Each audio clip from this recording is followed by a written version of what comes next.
The town of Clearwater had always been the kind of place where people knew each other's business.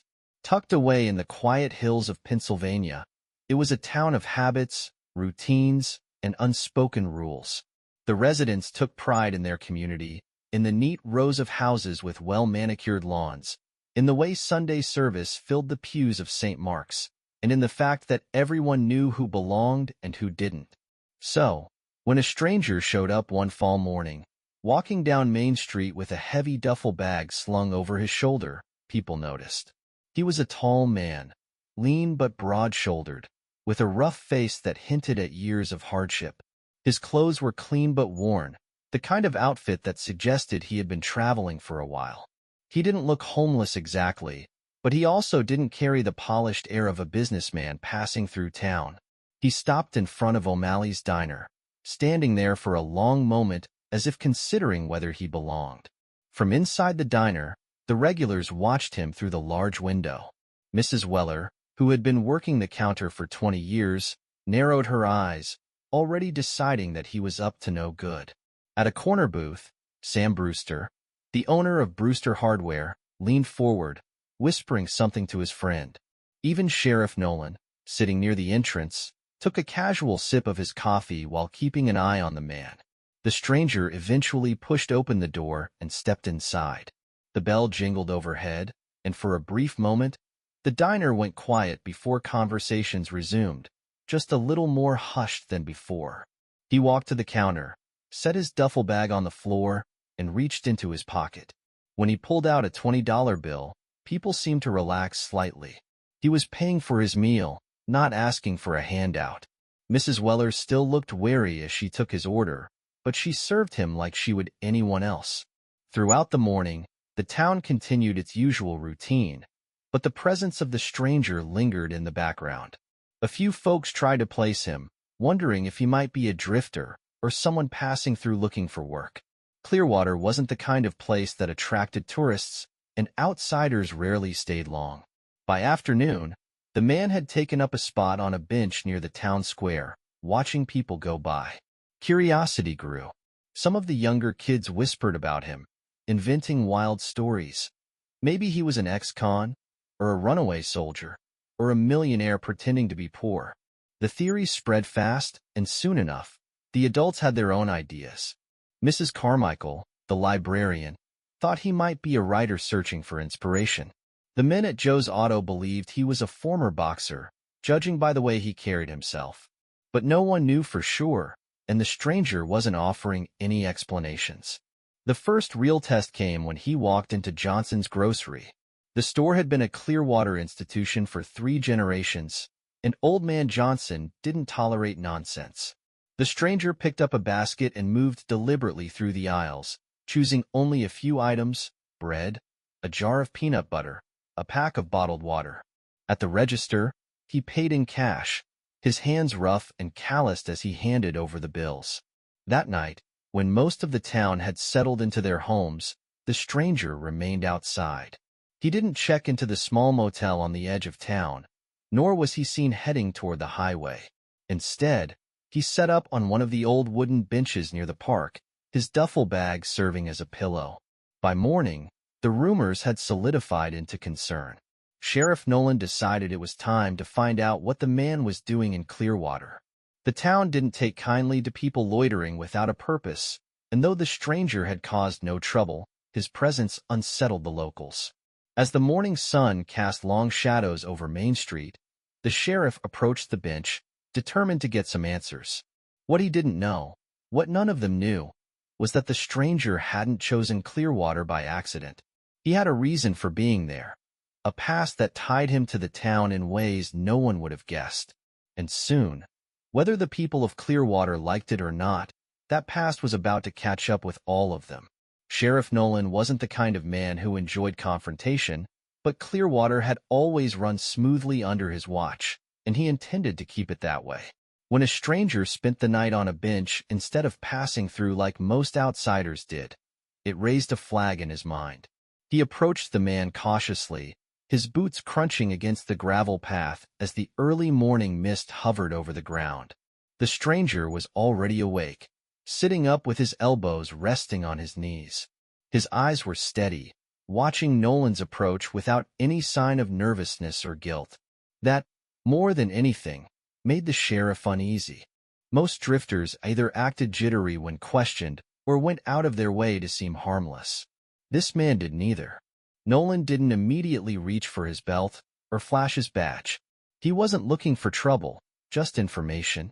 He asked the stranger about his business in Clearwater, about whether he had family here or if he was just passing through. The man didn't answer right away. Instead, he seemed to weigh his words carefully before responding. Whatever he said, it was brief, offering no more than what was necessary. He claimed he was looking for someone, but didn't say who. He didn't offer a name, either his own or the person he sought. That answer didn't sit right with Nolan. A man with no name looking for someone he wouldn't name? It felt like the start of a problem. Word traveled fast. By noon, the whole town knew the sheriff had spoken to the stranger, but no one had any clearer picture of who he was. Some people thought Nolan should run him out of town before trouble found its way to Clearwater. Others, particularly the younger folks, thought the mystery was exciting.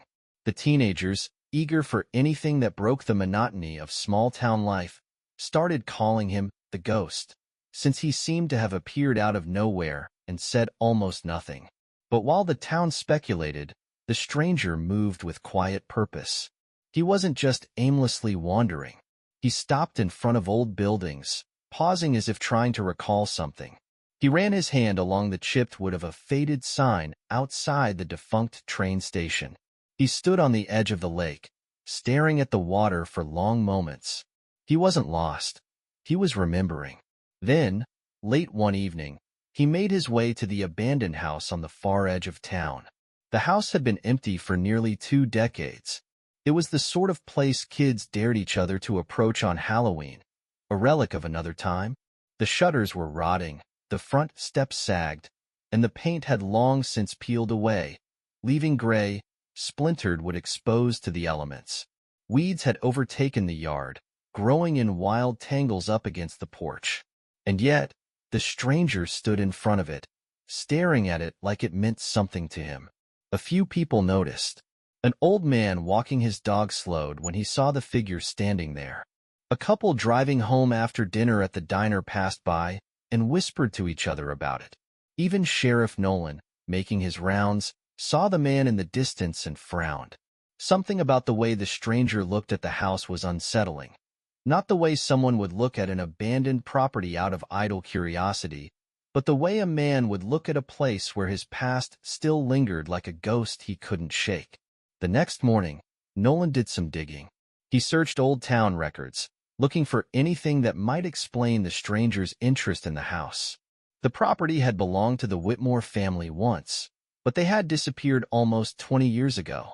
No one knew exactly what had happened. Some said they had packed up and left without a word.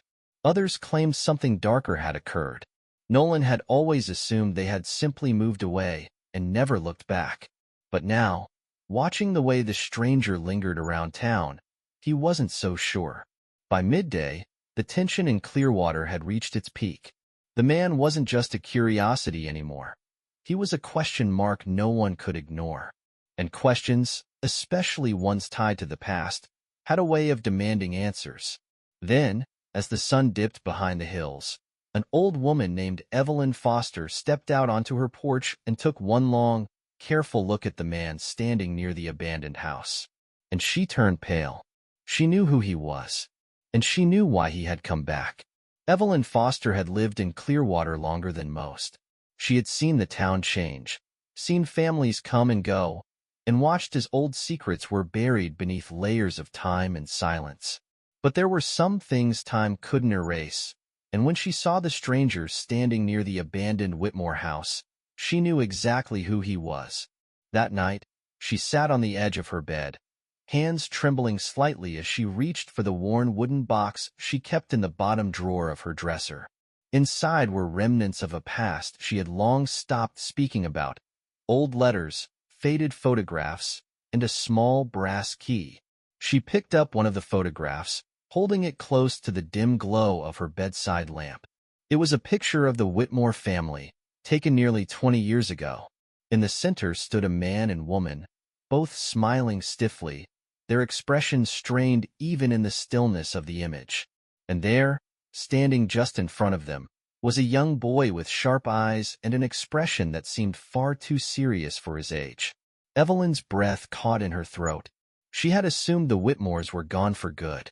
People had whispered all sorts of things about their disappearance. Financial ruin, a sudden move, something worse. But the truth was, no one had ever really known. The house had simply gone dark one night, and by morning, the family was gone. No goodbye, no warning. Just an empty home and 1,000 unanswered questions. And now, after all these years, that boy, the boy in the photograph, had come back. The next day, word spread quickly that Evelyn had recognized the stranger. Though she hadn't spoken directly to anyone yet, the change in her demeanor was enough for people to start putting the pieces together. If he was connected to the Whitmores, that meant his name was probably Daniel. Daniel Whitmore. Sheriff Nolan, now more unsettled than ever, decided he couldn't just stand by any longer. If this man had a connection to one of the town's oldest mysteries, he needed answers. He stopped by Evelyn's house, hoping she would confirm what everyone already suspected. She hesitated before letting him inside, standing in the doorway for a long moment before finally nodding and stepping aside.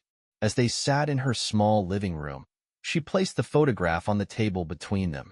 Nolan picked it up, studying the young boy's face. "I never thought I'd see him again," Evelyn admitted, her voice barely above a whisper. Nolan frowned, still holding the picture. "What really happened to them, Evelyn?" he asked. She took a deep breath, as if steadying herself before stepping into a memory she had tried to forget. "I don't know everything," she said carefully, "but I know that house held more than just a family. There were secrets there, things no one wanted to talk about. And then, one night they were gone. No one saw them leave. No one knew where they went. And for all these years, no one came looking." She looked toward the window, her gaze distant. Until now. Meanwhile, outside in the town square, Daniel Whitmore, or whatever name he went by now, was moving with quiet purpose. He wasn't just here to stir old memories or answer lingering questions. He was here for something specific. The old Whitmore house wasn't just abandoned. It was locked. And despite its broken windows and sagging doors, there was one thing that had never been breached: the heavy, rusted lock on the cellar door. That night, while the town whispered and speculated, Daniel returned to the house. With his duffel bag slung over his shoulder, he stepped onto the rotting porch and reached into his pocket. He pulled out a small brass key, the same one Evelyn had in her wooden box, the same one that had been left behind all those years ago. He knelt by the cellar door, brushing away years of dirt and decay. Then, with a slow, deliberate motion, he inserted the key into the lock. The mechanism resisted at first, as if time itself had settled into its gears. But then, with a heavy click, it turned. Daniel exhaled slowly. Whatever had been left behind in that house, whatever had remained buried under 2 decades of silence, he was about to find it. The cellar door groaned as Daniel Whitmore pulled it open, the rusted hinges shrieking into the silence of the night. A thick, stale scent drifted upward: damp wood, old earth, and something else, something faint but familiar. A smell that had been locked away for almost 20 years. He descended carefully, his boots pressing into the packed dirt floor. Moonlight barely reached the bottom, but he knew where to go. The layout of this space was burned into his memory, a memory he had tried to forget but never could. His fingers traced along the wooden beams until he found the spot. The boards here were different, slightly newer, not quite matching the rest. He knelt down, unzipping his duffel bag, pulling out a crowbar. With a steady breath, he wedged the tool beneath the boards and pushed. The wood resisted at first, but then, with a sharp crack, it splintered and lifted. Beneath the floorboards, buried in the dirt, was what he had come for: a small, rusted metal box. His hands were steady as he pulled it out, brushing away the soil clinging to its surface. The box was locked, but that didn't matter. He already had the key. He turned it slowly, feeling the resistance of years before the latch finally gave way. Inside, wrapped in layers of crumbling fabric, were stacks of old papers, photographs, and something heavier beneath them, something wrapped in oilcloth. Daniel pulled the bundle free and unwrapped it carefully. A revolver. The metal was tarnished, but he knew it instantly. He had seen it once before, all those years ago, in his father's hand. The memories came rushing back.